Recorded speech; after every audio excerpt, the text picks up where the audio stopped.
साधु की सीख। किसी गांव में एक साधु रहा करता था। वो जब भी नाचता तो बारिश होती थी, अतः गांव के लोगों को जब भी बारिश की जरूरत होती थी तो वे लोग साधु के पास जाते और उनसे अनुरोध करते कि वे नाचें।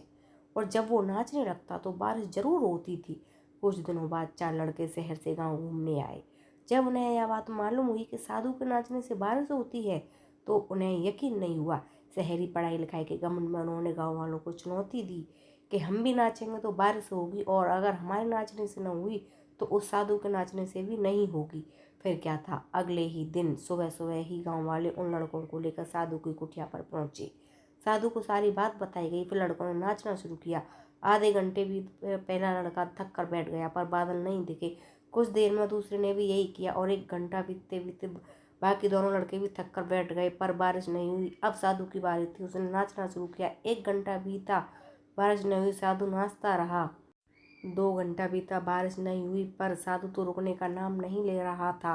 धीरे धीरे शाम ढलने लगी कि तभी बादलों की गड़गड़ाहट सुनाई दी और जोरों की बारिश होने लगी। लड़के दंग रह गए और तुरंत साधु से क्षमा मांगी और पूछा, बाबा भला ऐसा कैसे क्यों हुआ कि हमारे नाचने से बारिश नहीं हुई और आपके नाचने से हो गई? साधु ने उत्तर दिया, जब मैं नाचता हूँ तो 2 बातों का ध्यान रखता हूँ।